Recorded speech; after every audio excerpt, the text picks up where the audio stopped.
Welcome to the deep dive.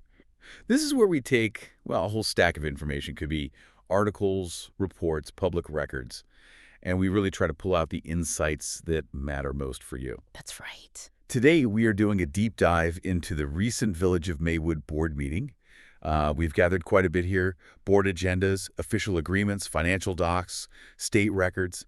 It's a lot. It really is. Our goal really is to help you cut through all that noise and quickly get a handle on the key decisions being made, some pretty unexpected financial stuff, and some new appointments that are shaping Maywood's local government. Yeah. You're definitely going to hear about some surprising details and, frankly, some big questions popping up around transparency and accountability. Absolutely. Local government can often feel, well, a bit hard to penetrate, opaque maybe. But when you start peeling back the layers, you see just how vital it is for residents to, stay plugged in, stay engaged. It's a point groups like the Citizens for Accountability often make. And actually, our sources mentioned there was even some confusion just getting this meeting going. Yeah. Apparently, the initial announcement and then a rescheduling, it came from the community engagement director, Lysandra Banks, not the village manager. Which, reportedly caused some uncertainty for people just trying to follow along. But okay, let's get into the substance of the meeting itself. Okay, sounds good. Let's kick off with something big that was on the agenda. Definitely caught our eye. Yeah. The plans for the 2025 Maywood Summer Jam. Right. This isn't just, your average park picnic. The sources show this involves some pretty significant, really detailed agreements. Oh, absolutely. What's fascinating is just how specific these documents are. We're talking about the 2025 Maywood Fest, end of August 29th to 31st at Veterans Park. Okay. And the village is entering into multiple formal agreements with a company called Power Move Presents LLC. That one's managed by a John Mosley. So, multiple agreements. What does that mean for you, the listener? We're looking at a temporary use permit, okay, a license and release hold harmless agreement, that's standard liability stuff, and then this big one, an entertainment and music performer and special event production agreement. Exactly. It's quite a legal package for a summer festival. Yeah. And the details, like in the temporary use permit, it notes an approval date of August 19th, 2025. There's a $150 permit fee. Huh? Festival hours are spelled out. 5 p.m. to 11 p.m., Friday and Saturday, then noon to 11 p.m. on Sunday. Pretty standard hours. Right.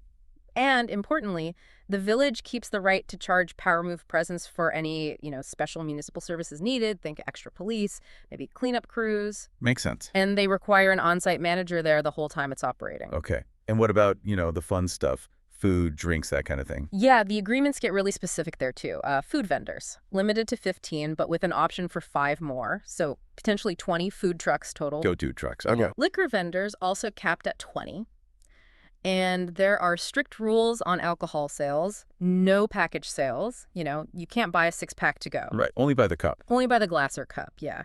And a limit of 1 drink per person at a time, specifically at those outdoor tented areas. Okay. And of course, all liquor vendors need both their state of Illinois and their village licenses. Standard, but really crucial for compliance. Right. So beyond the permits and, the popcorn and stuff, security must be a huge piece for an event like this. Oh, massive. The security plan laid out is quite comprehensive. It details the required numbers for police, Homeland Security, private security personnel for different zones. Different zones. Yeah, like the Maywood stage area, the main vendor section, all the entrances. They're mandating metal detectors at key checkpoints.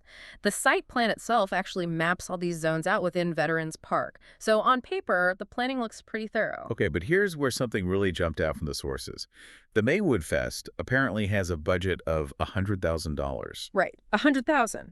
And tucked into the manager's report was an item approving a $10,000 no-bid waiver contract with a company called All Around Amusements, Inc., for the rides, the amusements. Yeah. Now, for you listening, a no-bid waiver means they skipped the usual process. They didn't ask multiple companies for quotes to get the best price. Exactly. They just picked one. Yeah.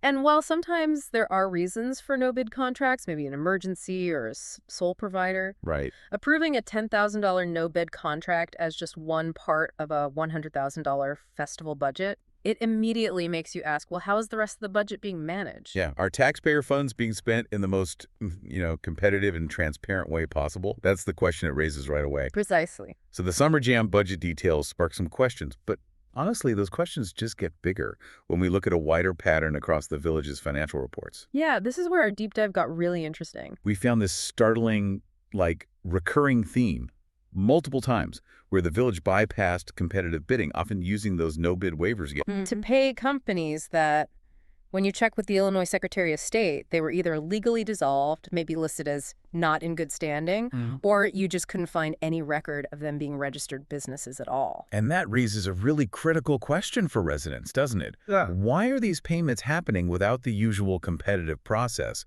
And why to businesses whose legal ability to even operate seems, questionable? Right. This wasn't just like one odd payment. Our sources really highlighted this as a consistent pattern. Okay, let's give you some specific examples from the reports we looked at. First up, Salazar Fence Service, Inc. Okay. They got payments totaling $8,900 for various fence repairs. Dog Wow. Park, Winfield Scott Park. Work done between, say, late June and mid-August 2025. Right. Necessary repairs, presumably. Except, according to the Illinois Secretary of State, Salazar Fence Service, Inc. was legally dissolved way back on August 9th, 2024. Dissolved. Yeah. So legally, the company didn't exist when they were supposedly doing the work and getting paid in 2025. That's what the state records indicate. Paying a dissolved company months after it ceased to exist. Wow. Okay, what else? Then there's O Squared Concrete, Inc., and also Palomo Construction. Each got $4,500 for work under the Homeowners Improvement Program. Okay, helping residents. Sounds good on the surface. But for both of these names, our sources found no business or results found with the Illinois Secretary of State. Zero record. No record at all. So that just opens up a flood of questions, right? Were these guys licensed, insured, bonded? Exactly. Did they even get a contractor's license with the village? Did they pull permits? Were there inspections? And maybe the biggest one. Why wasn't this put out for bid? Why? No. Request for proposal, an RFP, asking multiple contractors for quotes. Precisely. Then similarly, Shark's Fish and Chicken, sometimes known as Shark and Ruby's, got $525 for a community engagement dinner. Okay. Again, search the Secretary of State records. Yeah. No business or results found. It's the same pattern. It keeps going. X5 Unlimited LLC. Now, this one's interesting because it's owned by Xavier Doyle, who is the village's own code enforcement officer. Oh, okay. An employee's company. Right. And his company, X5 Unlimited, was officially put into involuntary dissolution back on April 13th, 2023. Involuntary dissolution, so not even closed willingly. And this is the code enforcement officer's company. Correct. Despite being dissolved, X5 Unlimited got payments, small ones, $65 for a Caribbean Fest tent rental, $90 for a Men's Health Fair tent rental. Which makes you wonder, does Mr. Doyle even have a local Maywood business license for renting tents? Especially given his village job. It's a fair question. Yeah. Then the community engagement director submitted invoices totaling $4,315 for catering, food for youth programs, a senior program, Okay. to be paid to Juicy Jubilee Lemonade, LLC. Juicy Jubilee Lemonade. Okay. You guessed it. Illinois Secretary of State records show no business or results found for Juicy Jubilee Lemonade, LLC. So again, the question, do they have a local business license? Are they properly registered anywhere? Doesn't appear so from the state level. Another one. The code enforcement director submitted an invoice, $1,500, to BNDR Consulting, LLC.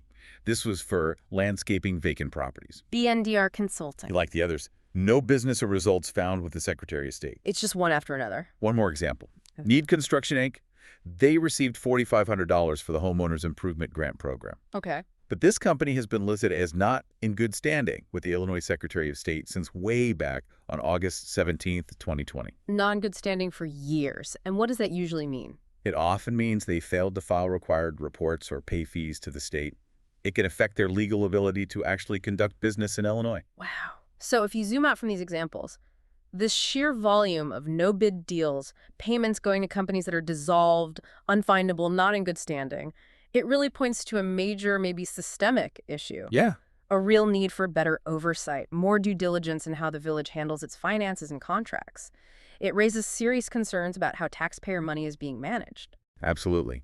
And speaking of specific financial actions that really made us look twice, there was a check request from the village manager, Frank Torres. Ah, yes, that one definitely stood out in the source material. So this was a check request signed off authorized by the village manager himself, June 20th, 2025, Okay. for $6,055.17, payable to Fuller's Auto Body, Inc., which is located in Lyons, Illinois. $6,000. And the The reason... purpose written on the request was, and I'm quoting here, fixing the F-250 from sliding down the hill with a trailer. Fixing the F-250 truck. Okay.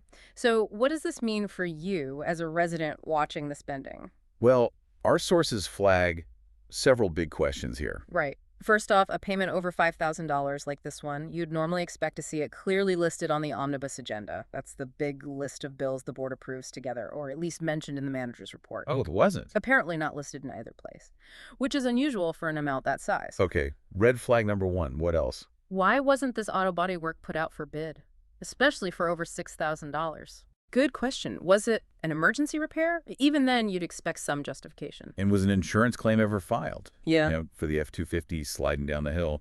Seems like something insurance might cover. You'd think so. But there's no mention of that.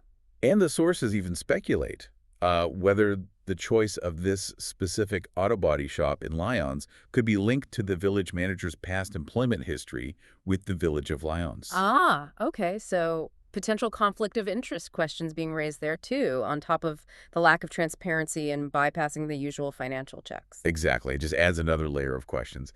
And, it also seems like the village is buying quite a few new vehicles lately. That's true. Beyond fixing the F-250, the same agenda included approving the purchase of a brand new 2025 Ford Maverick, cost $32,561.70. This one's for the public works superintendent. Okay. And this comes after, recent purchases of new SUVs for the mayor, the village clerk, and the community engagement director. So definitely a noticeable trend in vehicle acquisitions adding to the village's fleet and expenses. Mm-hmm. Okay, let's shift gears a bit. Let's talk about the mayor's proposed appointments. These also generated some significant discussion in the sources we reviewed. Right. The mayor put forward several names for various commissions. First was Terrence Powell, Okay. proposed for the Maywood Board and Fire Police Commission, a 3-year term. The notes say he's a retired Village of Maywood police officer, 25 years experience. This is pretty straightforward, right? Retired police officer for the police commission. Yeah, based on that background, it seems like a logical fit for that specific role. Okay. But the next one gets a bit more complicated. It appears so. Hmm. For the Maywood Historic Preservation Commission, the mayor proposed Ashantia S. Glover Wright Beckham for a 2-year term. Okay, right, Beckham. What's her background? Well, her resume apparently notes experience in early childhood education. It also says she's a technical writer and business consultant. Mm-hmm. And interestingly, she's listed as a current village contractor. She received over $4,200 just this month from the Community Engagement Department. Okay, so she's already doing work for the village. But here's the catch. Yeah, here's what the sources highlighted. Her consulting company, Beckham and Wright Consulting LLC, has been in involuntary dissolution since January 10th, 2025. Involuntary dissolution again, Yeah. just like the code enforcement officer's company. Exactly. And furthermore, the sources point out that her resume doesn't show any demonstrated background or experience in the key areas for that commission, things like real estate, housing, or actual historic preservation. So the question becomes, is her expertise, directly relevant for a historic preservation commission? Yeah. Especially with the company status issue. That's the core question raised. Yes. And there was a third appointment proposed. Yes. Evan Acevedo. Proposed for the Maywood Planning and Zoning Commission. That's a 5-year term. Planning and zoning. What's his background? His background includes owning a bakery, past work in stock and inventory, also security supervision for Monterey Security, working at places like Soldier Field and the United Center. Graduated high school in 2006. Okay. Bakery owner, security supervisor. Right. So again, the question raised by the sources is about the direct alignment. How does that specific experience translate to the very specialized work of a planning and zoning commissioner? That role usually involves understanding things like urban planning principles, land use laws, zoning codes. Yeah, it's pretty technical stuff. It can be. And when you look at these appointments in the sort of wider context of what else is happening. Like what? Well, like the village creating whole new departments and positions. For instance, 2 new parks and recreation roles are being added, costing $186,000 a year. Wow. This is despite the fact that the Parks and Rec department was actually discontinued back in 2007, and the sources say the Village Recreation Fund is currently running a deficit of over $1.1 million. Over $1 million in the red, and they're adding positions. That's what the sources indicate. Then there are 8 new positions proposed for a brand new Sustainability and Innovation Department. That's projected to cost over $587,000 annually. Another $500,000 plus. And 2 new community engagement positions for $130,000 a year. So these appointments, coupled with creating expensive new departments and roles, especially given the rec fund deficit, it really makes you think about the overall strategic plan, doesn't it? It invites critical thinking, absolutely, about priorities, about qualifications, about the financial implications of all these moves happening seemingly at once. Right. Okay, another key item from the meeting was the reappointment of the village manager, Frank Torres. And our sources provide some pretty critical context around this decision. Yes, the board did vote to approve a resolution reappointing Francis M. Torres as village manager. How did the vote go? It was Mayor Booker and Trustees Williams, Sanchez, Owsley, and Smiley voting yes. Trustees Jones and Brandon voted no. Okay, so split vote 5-2. Right, and what's noteworthy here, according to the sources, is Section 4 of his previous employment contract. It apparently stated his tenure officially ended when the new officials were sworn in back on May 20th, 2025. And this meeting was actually the very first regular board meeting for 2 of those new trustees, Steve Smiley and Aisha Owsley. So his contract had technically ended, and this was the first meeting for the new board members who then voted to reappoint him. That seems to be the sequence of events, yes. And here's where that group, the Citizens for Accountability, weighed in again, really underscoring the pattern we've been talking about. Yes, the CFA put out a statement or observation noting that the village board just reappointed the village manager, salary over $150,000 plus benefits. Okay. Yet, and this is a direct quote highlighted by the CFA, he has not released the 2024 audit or annual TIF district reports since 2023 or provided updates on the previous investigations yet. Wow. That's right. So they're directly connecting his reappointment to these ongoing concerns about missing financial reports and lack of updates. That's exactly the connection they're drawing. And that concern about transparency, it seems to echo in other areas documented by our sources. Like what else? Well, there was apparently a noticeable lack of monthly reports submitted from several key village departments for this meeting period. Which ones? Code enforcement, the police department, community development, community engagement. No monthly reports provided, according to the sources. And maybe even more telling, none of the trustee committees submitted reports either. And these committees include ones with names like fiscal accountability and government transparency. The committees literally named fiscal accountability and transparency didn't submit reports. Apparently not for this cycle, based on the information we reviewed. And it's not just the internal village reports that seem to be lagging, is it? No, it extends to the state level as well. If you check the Illinois State Comptroller's website, as our sources did, it still shows the village of Maywood as having delinquent reports for fiscal year 2024. Still delinquent? Which ones? Specifically, the main annual financial report for the village, and also 3 separate TIF district reports. Those are for the Madison Street 5th Avenue TIF, the Roosevelt Road TIF, and the St. Charles Road TIF. Okay, TIFs, tax increment financing districts. Those are important, right? They capture new tax money for specific redevelopment areas. Extremely important for tracking development funds. So having the annual report and multiple TIF reports still outstanding for FY 2024, it really suggests a pattern of delay or missing financial accountability that stretches from internal departments right up to state-mandated filings. Yeah, it paints a picture. There were also some significant legal settlements discussed and approved too, right? Yes, a couple of those. One resolution approved waiving towing and impound fees for a 2020 Chrysler van. This was related to a case, Tantinia Hawkins v. Village of Maywood, stemming from an incident back on July 1st, 2025. Okay. And another, more significant resolution authorized a $50,000 settlement payment. This was for a case called Towns et al. V. Maywood et al. $50,000. What was that case about? It was a federal lawsuit that had been filed against specific Maywood police officers and also against the village itself. So these settlements represent real financial outflows for the village, stemming from legal actions and incidents. Absolutely. Real costs associated with litigation and potential liabilities. Okay.